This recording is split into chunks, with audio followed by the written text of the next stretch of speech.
ازيك؟ مع اقتراب موعد الاعلان الرسمي عن الاوبو فايند ان 3 بقينا نعرف كل حاجه تقريبا قادمه في الموبايل ده من ناحيه العتاد والمواصفات الداخليه بالاضافه للشكل والتصميم واشياء اخرى قويه جدا. فمهم جدا تنزل دلوقتي تعمل لايك للفيديو ده، تكمل الفيديو ده للاخر عشان تعرف كل التفاصيل. أنا لا أنساك فلسطين يشد بي البعد. أنا في أفيائك نسرين، أنا زهر الشوك، أنا الورد.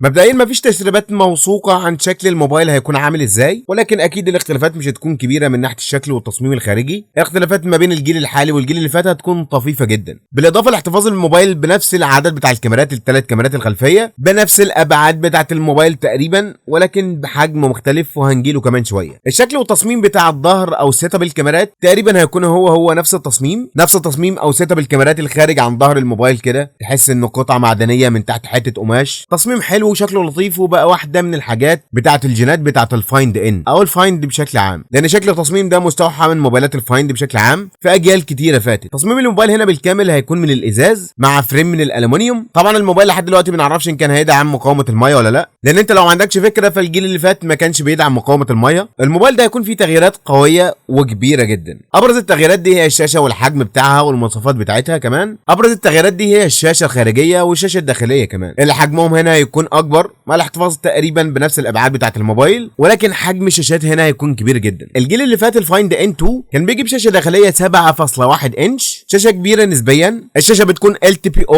AMOLED، بتدعم ال HDR10، بتيجي مع معدل برايتنس بيوصل لحد 1550 نتس في وضع البيك برايتنس او في وضع الذروه، مع دعم ال 120 هرتز من ناحيه الريفريش ريت، مع ريزوليوشن 1792 في 1920، وده اللي كان بيديك معدل PPI 370 بكسل لكل انش، بالاضافه للشاشه الداخليه اللي بتكون AMOLED برضو اللي بتيجي ب 5.54 انش بريزوليوشن 1080 في 2120 بكسل، ومعدل السطوع في البيك برايتنس كان بيوصل لحد 1350 نتس. ولكن رسميا الفايند ان 3 هيعدي بمراحل المواصفات دي، وهيعلي على المواصفات دي بكتير جدا، وهيعلي على موبايلات كتير فولدبل كمان من ناحيه الحجم بتاع الشاشه الداخليه والشاشه الخارجيه كمان. الشاشه الداخليه بتاعت الفايند ان 3 هتكون 8 انش، شاشه كبيره جدا مقارنه بالجيل اللي فات، فرق 1 انش تقريبا او 1 بوصه، بريزوليوشن 2268 بكسل في 2444 بكسل، وده اللي بيديك معدل كثافه بكسلات او PPI 416 بكسل لكل انش. الشاشه طبعا هتدعم ال HDR10، هتدعم ريفريش ريت سريع 120 هرتز.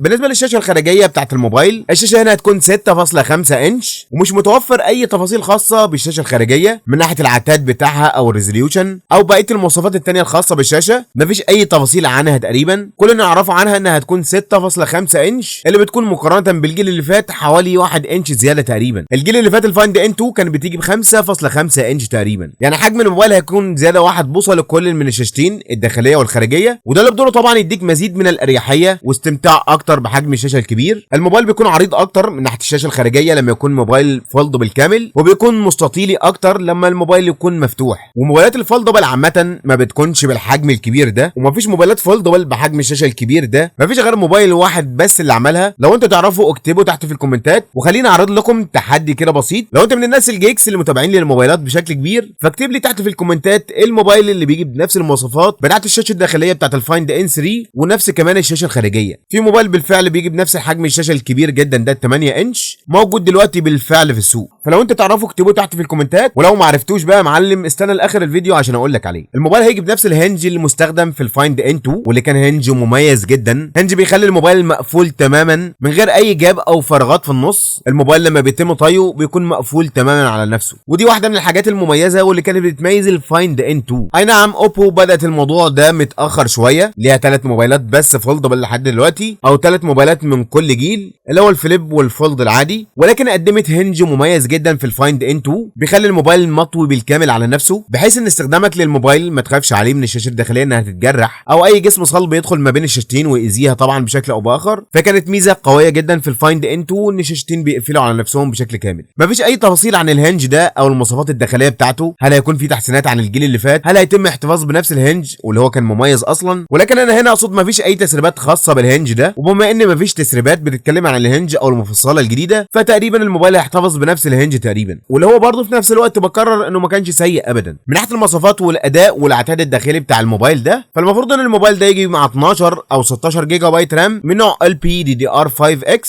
مع 256 او 512 جيجا بايت ذاكره تخزين داخليه، ونوع الذاكره هيكون UFS 4.0. الموبايل هيجي مع الاندرويد 13. الموبايل هيعلن عنه الموبايل هيجي مع الاندرويد 13 مش الاندرويد 14، وطبعا هيكون قابل للترقيه الاندرويد 14 بالاضافه لدعم الكالر او اس من ناحيه الواجهه بتاعه الموبايل، بالاضافه لاقوى معالج موجود دلوقتي من كوالكوم لموبايلات الاندرويد وهو كوالكوم سناب دراجون 8 جن 2. المعالج المميز جدا من شركه كوالكوم اللي بيجي تحسينات على البطاريه وتحسينات على الاداء عن الجيل اللي فات، وكان في تحسينات على المعالج ده بنسخه ال 8 جن 1 بلس اللي كانت في الفايند ان 2. الفايند ان 3 بقى هيكون مع السناب دراجون 8 جن 2. ومن ناحيه البنش مارك والارقام والعتاد بتاع الموبايل، فعلى انتوتو 9 المعالج ده عامل 1,282,878 نقطه، وعلى جيج بانش في السنجل كور عامل 1,498 نقطه، وفي المالتي كور 4,994 نقطه، بالاضافه لاداء مميز جدا في الالعاب الثقيله، الالعاب اللي بتتطلب اداء مميز من المعالج، اداء قوي عشان يشغلها بكفاءه وسلاسه وتستمتع بتجربه اللعب على الموبايل ده او اي موبايل بيجي فيه المعالج ده. هتلعب الالعاب الثقيله المشهوره والمعروفه على اعلى جرافيكس وفريم ريت من غير ما يقابلك اي مشكله او لاج او تقطيع تفصل عليك متعه اللعب على الموبايل ده. لعبه زي بابجي هتلعب على 90 فريم على اعدادات الترا، كول اوف ديوتي على 60 فريم، فورتنايت على 56 فريم. الالعاب الثقيله كلها المشهوره دي هتلعبها على فريم ريت 56 فريم في اقل فريمات على اعدادات الترا، وفي العاب بتوصل لحد 120 فريم زي عالم الدبابات او وورلد اوف تانك بليدز. معالج قوي ومميز وبيقدم اداء قوي جدا، بيوفر كمان اكتر في عمر البطاريه، وبيجي في موبايلات زي الاوبو فايند اكس 6 برو وال13 الترا بتاع شاومي، وفي موبايلات تانية زي الايسوس ROG فون 7 التيميت، وموبايلات تانية من عمالقه الفلاج شيب او الموبايلات الرائده اللي موجوده في العالم، بالاضافه للكالر اس الواجهه بتاعت اوبو، الواجهه الخفيفه والسلسه جدا واللي بتديك اداء مستقر جدا، اداء قوي ومن غير اي انيميشن ملهاش اي 60 لازمه، الواجهه سلسه وبسيطه وادائها حلو جدا. من ناحيه الكاميرات فالموبايل المفروض يحتفظ بنفس العتاد بتاع الكاميرات هو بدون اي اختلاف. الكاميرا الاساسيه هنا بتكون 50 ميجا بكسل ب f1.8، الكاميرا الوايد الكاميرا اللي واسعه بمستشعر 1 انش، كاميرا بتدعم ال OIS او الاوبتيكال ايمج ستابلايزيشن، بالاضافه لكاميرا التليفوتو ال 32 ميجا بكسل ب f2.0. والمفروض الكاميرا دي تعمل 2 اوبتيكال زوم، نفس المميزات برضو بتاعت الجيل اللي فات هي بدون اي اختلاف،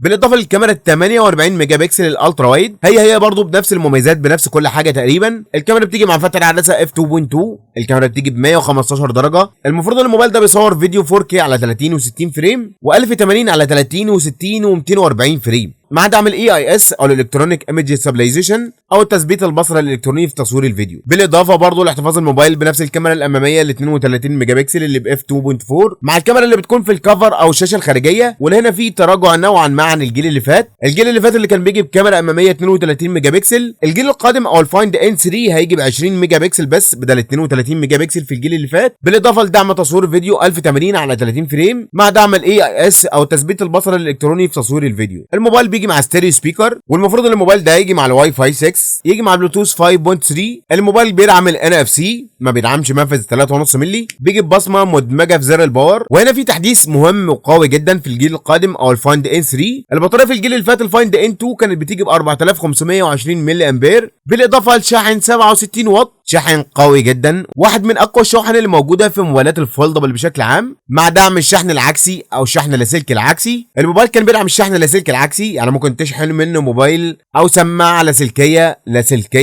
من غير اي سلك او كابل، ولكن الموبايل نفسه ما بيدعمش الشحن اللاسلكي. الجيل القادم بقى معلم هيكون فيه تطويرات من ناحيه الثلاث حاجات دول، سعه البطاريه اللي هيكون اكبر واللي هتكون 4800 ملي امبير، بالاضافه لتطوير الشاحن اللي هيكون 80 ملي امبير واللي هيكون واحد من اقوى الشواحن اللي موجوده على موبايلات الفولدبل. في شواحن برضو اقوى منه في نفس الموبايل اللي قلت لكم عليه في اول الفيديو لو انتم فاكرينه، اللي بيجي بنفس الابعاد بتاعه الشاشه، بالاضافه لدعم شحن لاسلكي، بالاضافه لدعم الشحن اللاسلكي العكسي اللي هيكون بقوه 10 واط، ولكن الشحن اللاسلكي ما نعرفش هيكون بقوه كام واط بالظبط. لو انت لحد دلوقتي لسه ما عرفتش الموبايل اللي انا بقول لك عليه اللي بيجي بنفس حجم الشاشه الكبير جدا ده، الموبايل ده هو الفيفو X2 فول. الموبايل ده بيجي بنفس حجم الشاشه الداخليه، بنفس كمان حجم الشاشه الخارجيه تقريبا او حجمها اكبر شويه كمان، بالاضافه انه بيجيب شاحن 120 120 واط، وبطاريه قويه 4800 ملي امبير. الفايند ان 3 بشكل عام هيكون موبايل كويس بيقدم مميزات قويه، ولكن فيه حاجات برضو لسه ما قدمهاش او ما شفناش فيها تطويرات ملحوظه. اولا وهي الكاميرات. الموبايل ما قدمش كاميرات مختلفه عن الجيل اللي فات، او لسه مش هيقدم كاميرات مختلفه. نفس الكاميرات هي بدون اي اختلاف، نفس المميزات، نفس العتاد بتاع الكاميرات هو. الموبايل كمان لسه لحد دلوقتي على حسب التسريبات لسه برضو ما بيدعمش مقاومه الميه، ولكن بيقدم اداء قوي جدا من ناحيه المعالج اللي موجود على اقوى موبايلات الفلاج شيب في 2023. المعالج المميز جدا، بالاضافه لحجم الشاشه الكبير جدا، بالاضافه كمان لحجم البطاريه اللي هيكون كبير برضو مقارنه بالجيل اللي فات من نفس الموبايل، ومقارنه بالموبايلات الفولدبل من الشركات التانية كمان. سرعه الشحن هنا هتكون كبيره برضو 80 واط، سرعه لا يستهان بيها ابدا، ودي حاجه نتمنى نشوفها على الموبايلات الفولدبل بتاعت سامسونج. الموبايل المفروض يعلن عنه في شهر اغسطس او شهر 8 القادم، يعني بعد شهرين او اقل من شهرين تقريبا. ما نعرفش امتى في شهر اغسطس بالظبط، ولكن من المتوقع يكون اخر شهر اغسطس مش في اوله. والشركات كلها دلوقتي قدمت موعد الاعلان الرسمي عن الموبايلات الرائده بتاعتها زي سامسونج واوبو وناثينج، موبايلات كتيره جدا. قولوا لي ارائكم تحت في الكومنتات بخصوص المميزات القادمه مع الفايند ان 3، والحاجات اللي كنت تتمنى تشوفها في الموبايل ده، وايه اقوى حاجه من وجهه نظرك قادمه في الموبايل ده. بس كده، اشوفكم بقى الفيديو اللي جاي. سلام.